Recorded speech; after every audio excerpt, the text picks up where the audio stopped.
Picture this. You are looking at a worker camp built for 10,000 men. Every single bed is empty. The hallways are silent, the mattresses stripped, hard hats piled in the sand, work boots left behind. The men who wore them simply vanished, and nobody in Riyadh wants to explain where 21,000 of them went. The official explanation should terrify you. Natural causes for men in their 20s and 30s. Less than 24 hours ago, labor investigators confirmed what migrant families have been screaming for years. Thousands of men sent to build Saudi Arabia's dream city never came home, and the kingdom quietly buried the evidence beneath a wall of paperwork and silence. But here is what the Saudi authorities desperately don't want you to discover. This isn't about construction accidents.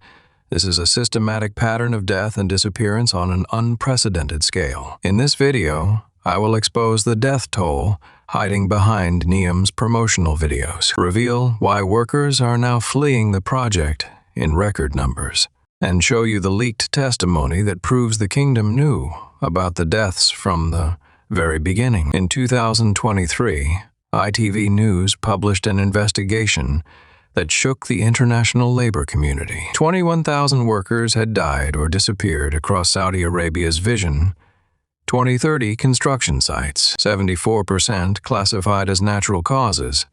That is government speak for "we stopped asking questions." Workers at NEOM endured temperatures exceeding 50 degrees Celsius with inadequate water supplies. 50 degrees, 12-hour shifts, and the nearest medical facility was hours away by road. A 2023 medical study found that migrant workers in Gulf construction faced cardiac event rates 17 times higher than their home populations. 17 times higher.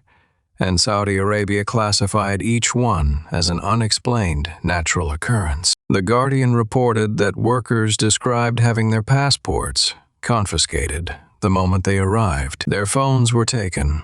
Their ability to contact family back home was completely cut off. Without documents and without communication, these men were effectively prisoners on a construction site, and the recruitment agencies had already charged them thousands in fees they could never repay while earning NEOM wages. A Pakistani family told investigators their son paid $4,000 for a NEOM construction job. He arrived to discover the salary was half what he was promised.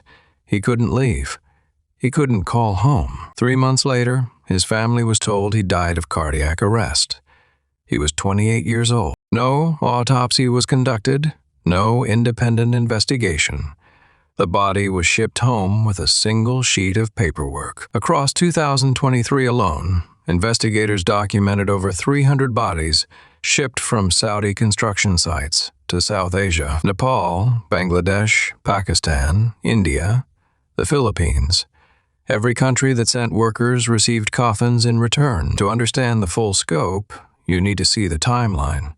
The kingdom doesn't want traced. In 2017, Mohammed bin Salman unveiled NEOM, $500 billion, a megacity in the northwestern desert. The future of human civilization, he told the world. A place where the old rules would not apply. By 2019, mass recruitment began. Workers were brought from Nepal, Bangladesh, Pakistan, India, and the Philippines. They were promised competitive wages, modern housing, and the chance to build something historic. The reality was 12 men to a room, shared bathrooms for hundreds, and no air conditioning in 50-degree heat. Then, in 2020, the world learned about the Hawatat tribe, an indigenous people living on NEOM land. Saudi security forces arrived and ordered them to leave their ancestral homes. Those who refused were met with force. Abdul Rahim al-Huwaidi posted videos online refusing displacement. He said publicly he would never leave. Days later, Saudi security forces killed him. They called it an exchange of fire. Other tribe members were arrested.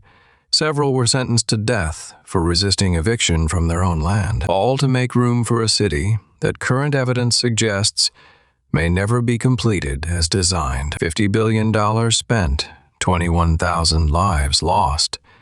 That is the cost per life ratio of Saudi Arabia's vision of the future. And every single one of those deaths was preventable with basic workplace safety standards the developed world adopted decades ago. By 2023, the death toll had grown beyond anything the classification system could quietly absorb. The ITV investigation documented deaths across multiple Vision 2030 sites. Not just NEOM, the Riyadh Metro, Jeddah Tower, the Red Sea Resort. Everywhere the kingdom built, workers died. The pattern was identical every single time. Young man, cardiac arrest. No investigation.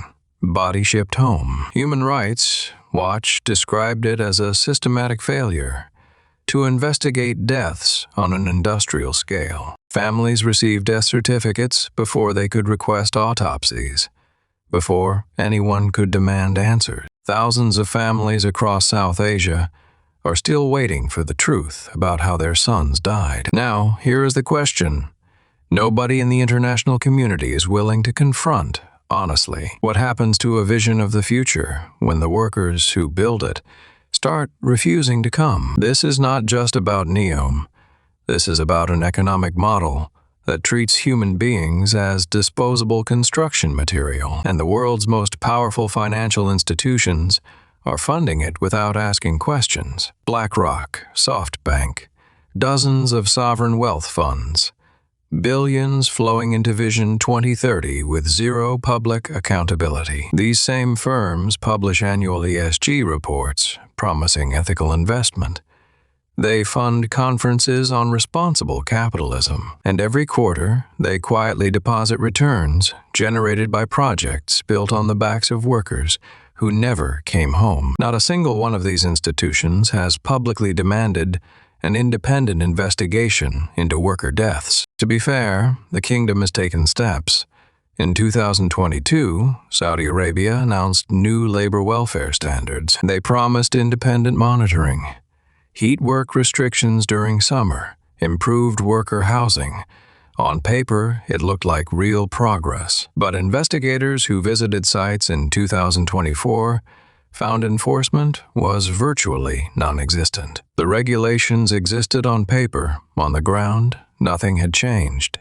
Same conditions, same silence, same results. Then one former project manager said something to the Financial Times that changes everything about this story. The deaths were factored into the budget.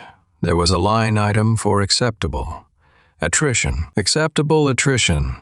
That is corporate speak for we knew workers would die and we budgeted for their replacements. The silence from the financial world is not accidental. It is strategic. Acknowledging the deaths means acknowledging liability. The kingdom spent years selling a dazzling future. Mirrored walls stretching 170 kilometers through the desert, floating ports, mountain ski resorts. Every concept render more spectacular than the last. Behind every glossy animation, thousands of men worked in conditions that killed them. The cover-up was systematic. Each death report passed through layers that stripped detail until nothing remained but two words: natural causes. And now those workers are fleeing.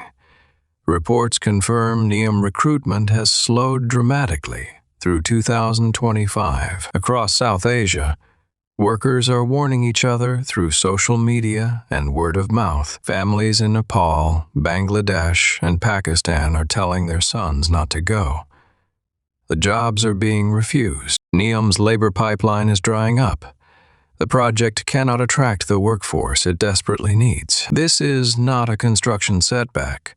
It is a human rights catastrophe that has been repackaged as urban development. They promised the future, they delivered a graveyard, and they stamped the evidence as natural causes. 21,000 families are still waiting for answers that the kingdom has no intention of giving. They sold you a vision of tomorrow built on bodies they refuse to count. You deserve the truth, and those 21,000 families deserve justice that may never come. What is your take?